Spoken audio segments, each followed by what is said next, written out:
Good evening all of you. चीन में हम लोगों ने अभी तक जो पढ़ा उसमें आगे बढ़ते हुए अब आज हम लोग चीन की प्राकृतिक वनस्पति को देखेंगे और इसको पढ़ेंगे। ठीक है, तो जैसा कि हम लोग जानते हैं कि किसी भी देश की या जगह की वनस्पति पर वहाँ की जलवायु और मिट्टी का और इसके स्थल रूप का बहुत गहरा प्रभाव पड़ता है। ठीक है, तो चीन में भी ये सारे जो है असर हमको साफ दिखाई देते हैं कि चीन में घास के मैदान से लेकर के ऊंचे ऊंचे वृक्ष जो है यहाँ पर पाए जाते हैं। कुछ क्षेत्र वनस्पति विहीन है बिल्कुल, जहाँ पर कोई पेड़ पौधे घास तक भी नहीं है, और कहीं कहीं ऊंचे कोड़धारी वन भी पाए जाते हैं। तो इस प्रकार हम देखते हैं कि जैसे जैसे उसका स्थल रूप है वैसे वैसे ही वहाँ की वनस्पतियाँ भी पाई जाती हैं। ठीक है, तो चीन में टोटल, जैसा कि हम लोगों ने जब फिजिकल इसका स्ट्रक्चर पढ़ा था तो हम लोगों ने देखा था कि चीन के जो भाग हैं उसमें ये वाला जो हमारा पोर्शन है, पश्चिमी भाग जो है वो क्या है, वो बहुत ही पहाड़ी और पठारी है, और कुल मिलाकर के ये पोर्शन जो है वो हमारा उपजाऊ है ना। तो उपजाऊपन की दृष्टि से भी और वर्षा और क्लाइमेट भी जब हमने पढ़ा था तो हमें ये पता लगा है कि ये पोर्शन हमारा जो है बहुत ही जो है जिसको कहेंगे कि जलवायु की दृष्टि से अच्छा है, और इसी वजह से यहाँ पे अच्छी वनस्पतियाँ पाई जाती हैं। इस पोर्शन में नीचे सदाबहार वन पाए जाते हैं। ठीक है, तो इस तरह से हम देखें, हमको अलग अलग देखना पड़ेगा कि पर्वतीय, पठारी, मरुस्थलीय और मैदानी भाग जो चीन के हैं उनमें किस प्रकार की वनस्पतियां पाई जाती हैं, जिसके लिए जेम्स थोर प्रसिद्ध विद्वान थे, जिन्होंने चीन की प्राकृतिक वनस्पतियों को लगभग 7 से 8 प्रकारों में वर्गीकृत किया है। यहाँ पर मैंने शो किया है। सबसे पहली जो वनस्पति है वो है नदी घाटियों की वनस्पतियाँ, यानी नदियों की घाटियों में कौन कौन सी वनस्पति चीन में पाई जाती है। लेकिन इसके पहले थोड़ा सा हम लोग ये भी देखेंगे कि चीन का जो टोटल एरिया है ना, उसमें 14.3% भाग पर ही वन पाए जाते हैं या वनस्पतियाँ आपकी पाई जाती हैं। ठीक है, और बाकी के जो भाग हैं जिसको हम लोगों ने इसके पहले भी पढ़ा था, वो उससे हमको ये पता लगता है कि बाकी के भाग या तो कृषि क्षेत्र में ले लिए गए हैं या उद्योग धंधों में ले लिए गए हैं। जो भी एरिया इनको अपने लिए अच्छा लगा वो उस एरिया को इन्होंने अपने उपयोग में ले लिया है।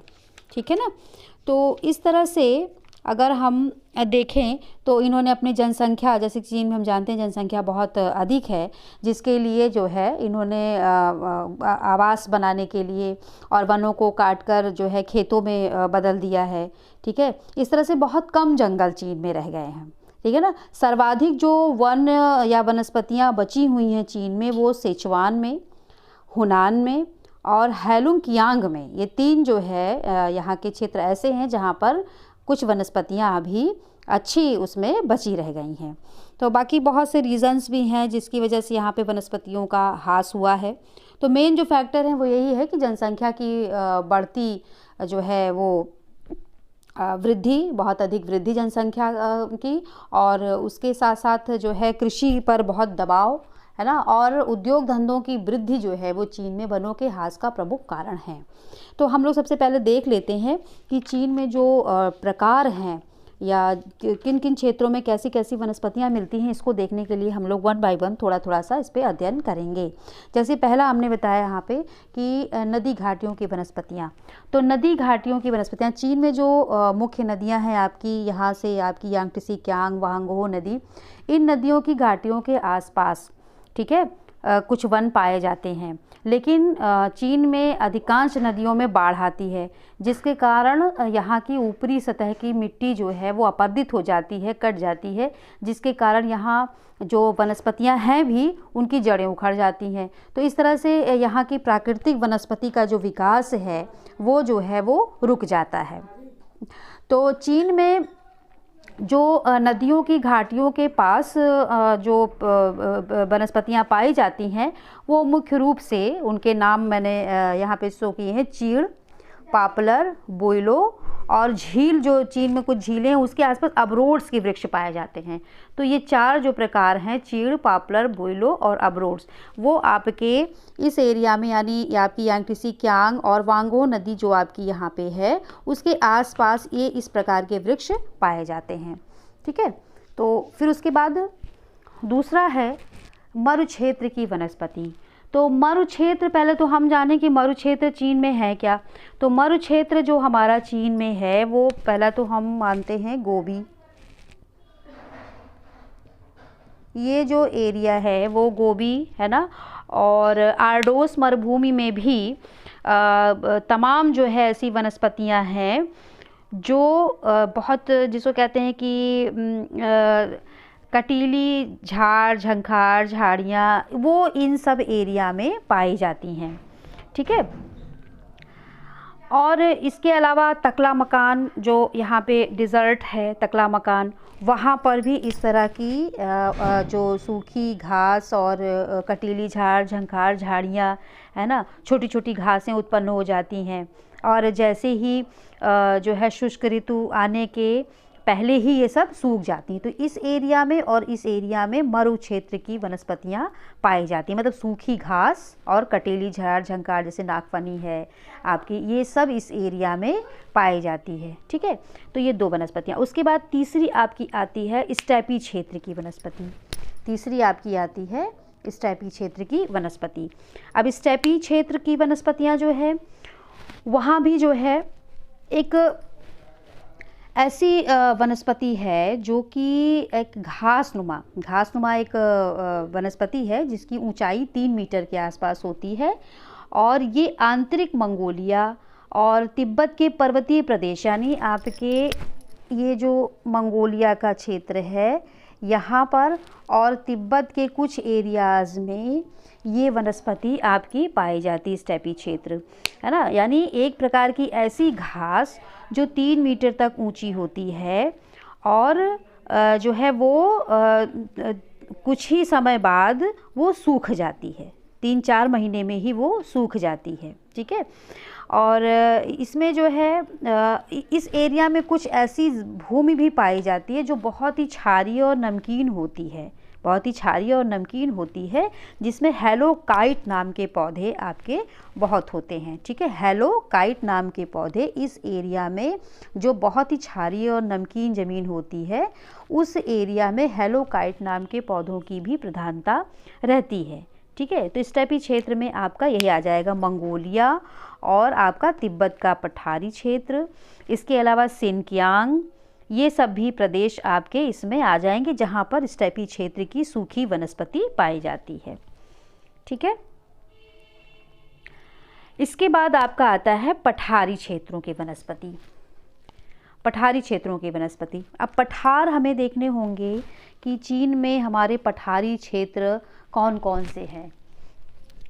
ठीक है, तो चीन में सबसे पहले तो हमें क्षेत्रों की वनस्पति में हम देखेंगे कि मंगोलिया का पठार सबसे पहले हमारे उस पे आता है, लोयस का पठार आता है, जिसमें मंगोलिया के पठार पर जो है मंगोलिया के सीमावर्ती क्षेत्रों में, ये आपका मंगोलिया है, इसके सीमावर्ती क्षेत्रों में पहले मिश्रित रूप में पतझड़ वाले एवं सरल छोटे पौधे पाए जाते थे, लेकिन आजकल उनका नामो निशान नहीं है। उनके स्थान पर आजकल इस क्षेत्र में विखंडित तृणपूर्ण मतलब घासों से प्रधान जो है, घासों से युक्त जो है वो जो है भूमि दिखाई देती है। ठीक है, यहाँ पर ओक, एल्म, चेस्टनट, मैपल एवं चीड़ के वृक्ष कुछ संख्या में, बहुत अधिक संख्या में नहीं दिखाई दे, कुछ संख्या में यहाँ पर दूर दूर दिखाई देते हैं। ठीक है ना, उसके बाद हम लोग देखते हैं कि मंगोलिया के सीमांतवर्ती वनों की अपेक्षा यहाँ अधिक सघन वन थे और उन वनों में पतझड़ वाले वृक्षों की बहुत अधिक प्रधानता थी, मंगोलिया के सीमांतवर्ती वनों की अपेक्षा। ठीक है ना, तो इसी तरह से हम देखते हैं कि इसी में जो ऊंचे पर्वतीय भाग यानी मंगोलिया में जो ऊंचे पर्वतीय भाग हैं वहाँ पर चीड़ के वृक्ष बहुत पाए जाते हैं। मंगोलिया के जो कुछ भाग ऊंचाई वाले यानी छोटे पर्वतीय हैं उन पर चीड़ के वृक्षों की भी प्रधानता पाई जाती है। कि ऐसे क्षेत्र जो ना तो पर्वत हैं और ना मैदान, मतलब पठारी क्षेत्र जो यहाँ मंगोलिया के हैं, उन पर आपके चीड़ के वृक्ष पाए जाते हैं। ठीक है। अब इसी में आगे हम देखेंगे कि ये वाला पॉइंट जो है वो शुष्क पर्वतीय वनस्पति, यानी पर्वतों पर एक जैसी वनस्पति नहीं पाई जाती। ठीक है, पर्वतों में आप देखेंगे कि जो पर्वतों की तलहटी है वहाँ पर अधिकांश भाग तो घास से ढके रहते हैं, और वहाँ पर छोटी और बड़ी और जिसको कहते हैं कि झाड़ियाँ भी, पर्वतों के जो तली है, जो तलहटी है, वहाँ पर घासों के अलावा सघन खूब घनी घनी झाड़ियों का भी विस्तार पाया जाता है। और इसमें ऊंचाई के हिसाब से हम देखें कि तो 3000 मीटर से अधिक ऊंचाई वाले जो क्षेत्र हैं या जो पर्वतीय भाग हैं उनमें आपके पॉपुलर, स्प्रूस एवं फर, पॉपुलर, स्प्रूस एवं फर जो है वो आपके वृक्ष पाए जाते हैं। इसी तरह से जैसे हम 4200 मीटर से अधिक ऊंचाई पर जाएंगे वहाँ पे अल्पाइन वनस्पति और छोटी घासें और फूलों की खूब झाड़ियाँ दिखाई देती हैं, और अधिक ऊंचाई वाले भागों पर कोणधारी वन दिखाई देते हैं। जैसे इस क्षेत्र में अगर हम देखें तो इसको मैंने बताया ना कि 3000 मीटर से अधिक ऊंचाई वाले जो इस एरिया में पर्वतीय जो क्षेत्र है हमारे, वहाँ पर जो 3000 मीटर से अधिक ऊंचे क्षेत्र हैं उसमें पॉपुलर, स्प्रूस एवं फर के वृक्ष पाए जाते हैं। और जो उससे ऊंचे यानी 4200 मीटर की अधिक ऊंचाई वाले क्षेत्र हैं उनमें छोटी घासें और फूलों की झाड़ियाँ पाई जाती हैं, और इससे और अधिक ऊंचाई पर हम कैसे कोणधारी वन को देखते हैं। ठीक, तो और इसी तरह से कुनलुन पर्वत है, ये सब जो इस एरिया में फैले हैं उनमें भी ऊंचाई के हिसाब से वनस्पति पाई जाती है। ठीक है, अब उसके बाद हम लोग देखते हैं सेचुआन प्रदेश की निचले क्षेत्रों की वनस्पति। सेचुआन प्रदेश के निचले, ये सेचुआन प्रदेश है, इसमें निचले क्षेत्रों की वनस्पति, इसमें मुख्यतः साइप्रस, चीड़ एवं बांस, साइप्रस, चीड़ एवं बांस के वृक्षों की प्रधानता, यानी इस क्षेत्र में साइप्रस, चीड़ एवं बांस की प्रधानता है। इस भाग के अधिकांश एरिया में खेती होती, क्योंकि थोड़ा सा ये भाग समतल हो जाता है तो इस भाग में अधिकांशतः खेती होती है। और यहाँ पर जो है सेचुआन क्षेत्र में सबसे अधिक जो फेमस एक पेड़ है वो है बरगद का पेड़। ठीक है, बरगद के पेड़ को यहाँ पर बड़ी मान्यता है, पूजा जाता है सेचुआन प्रदेश में बरगद के पेड़ को, और इस पेड़ का धार्मिक महत्व भी है। और यहाँ बरगद के अलावा जो है वो आपका ओक के वृक्ष भी इस क्षेत्र में, बरगद और ओक के वृक्ष यहाँ पर देखे जाते हैं, और सदाबहार वृक्ष जो सदा हरे भरे पेड़ रहते हैं वो भी यहाँ पे काफ़ी मात्रा में दिखाई देते हैं। तो इस तरह से जो है आपका ये सेचुआन प्रदेशों की वनस्पति हो जाता है। उसके बाद फिर हम लोग आते हैं इस एरिया में सबसे ऊंचे जो क्षेत्र हैं, ऊंचे क्षेत्रों की वनस्पति, ये 7वां पॉइंट जो आपने लिखा है, ऊंचे पर्वतों की वनस्पति। तो ऊंचे पर्वतों में आपका एक आ जाएगा सेचुआन प्रदेश। ठीक है, सेचुआन प्रदेश का ऊपरी भाग, और तिब्बत के पठार पर, तिब्बत के पठार पर भी जो है ऊंचे क्षेत्रों की वनस्पति मिलती है, जिसमें तून वृक्ष पाया जाता है। तून का वृक्ष नाम नोट कर लीजिए यहाँ पर जो है इस एरिया में, तिब्बत के पठारी क्षेत्र पर, और इस एरिया में तून के वृक्षों की अधिकता पाई जाती है। इसके बाद आपका जो है एक लास्ट पॉइंट इसमें मैंने लिखा नहीं है, वो है चौड़ी पत्ती वाले वन। ठीक है, तो चौड़ी पत्ती वाले वन आपके दक्षिणी चीन में पाए जाते हैं। दक्षिणी चीन आपका कौन सा है, ये वाला भाग आपका दक्षिणी चीन है, जिसमें आपके चौड़ी पत्ती के वन पाए जाते हैं। इसके अलावा आपके इस एरिया में सदाबहार वन भी पाए जाते हैं, सदाबहार वृक्ष पाए जाते हैं। सदाबहार वृक्षों के साथ साथ ही यहाँ पे चीड़, बांस एवं पतझड़ वाले वन भी यहाँ पर पाए जाते हैं, और इसी तरह से यहाँ पे जो पहाड़ी एरिया हैं, जो ऊंचाई वाले एरिया हैं, उन पर बांस के वृक्ष, कुल मिलाकर हम देखते हैं कि बांस का जो पेड़ है वो चीन में काफ़ी मात्रा में पाया जाता है। ठीक है, तो इस तरह से कुछ परिचय आपको मिल गया होगा कि चीन के किस क्षेत्र में किस प्रकार की वनस्पतियाँ पाई जाती हैं। तो इस तरह से हम लोगों ने देख लिया। अब इसमें थोड़े से 2-3 पॉइंट ऐसे हैं जो आप नोट कर सकते हैं कि चीन में कुछ वृक्ष बहुत यहाँ के महत्वपूर्ण चीज़ों में उनका उपयोग होता है। जैसे कपूर के वृक्ष दक्षिणी चीन में, दक्षिणी पूर्वी भाग में और ख़ास तौर पर ताइवान में खूब सारे कपूर के वृक्ष जो है वो पाए जाते हैं। और इसी तरह से वार्निसिफ्लोवा नामक वृक्ष, वार्निसिफ्लोवा नामक वृक्ष से वार्निश प्राप्त होता है, उसके रस से वार्निश बनाई जाती है। वार्निश का भी सबसे विश्व के अधिकांश वृक्ष जो है वार्निश के वृक्ष वो चीन में पाए जाते हैं। और यहाँ से वार्निश जो है वो निकाल करके वो विदेशों में भी निर्यात की जाती है। ठीक है, तो इस तरह से आपके कपूर के वृक्ष और आपका तुंग वृक्ष भी पूरे दक्षिणी चीन एवं सिचुआन घाटी में उत्पादित होता है। तुंग वृक्ष पूरे दक्षिणी चीन में, मैंने बताया ना, पूरे दक्षिणी चीन में और सिचुआन घाटी में भी तुंग वृक्ष जो है यहाँ पे मुख्य वृक्ष है। उससे तुंग तेल निकाला जाता है, तुंग वृक्ष से तुंग तेल निकाला जाता है, जिसका उपयोग पेंट आदि में किया जाता है। तो ये 2-3 चीज़ें आपके लिए, वार्निश, कपूर और ये तुंग, काफ़ी छोटे प्रश्नों में ये आपसे पूछ लिया जा सकता है, इसलिए मैंने ये आपको बताया। तो चीन में वृक्षारोपण को बढ़ावा देने के लिए यहाँ की सरकार बहुत प्रयास कर रही है। लगभग 500 वन केंद्रों की स्थापना यहाँ पे की गई है।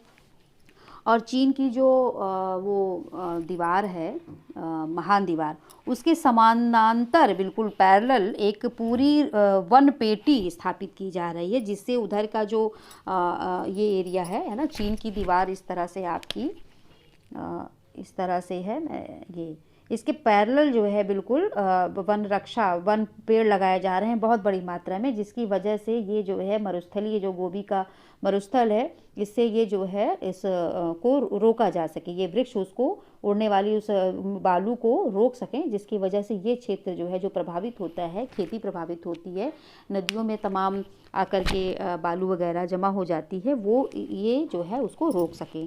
तो ये बहुत चर्चा में है, इस पर भी आप ध्यान दीजिएगा। और चीन में बहुत नए वन लगाए जा रहे हैं, जिनको नाम दिया जा रहा है, जैसे साम्यवाद वन, देश प्रेम वन और शांति वन।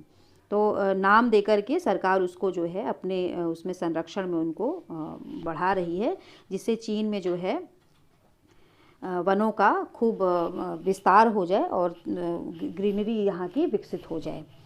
तो इस तरह से कुछ पॉइंट्स थे, मैंने आपको बता दिए, जो आपके उसमें छोटे प्रश्नों में जो है वो आपके काम आएंगे।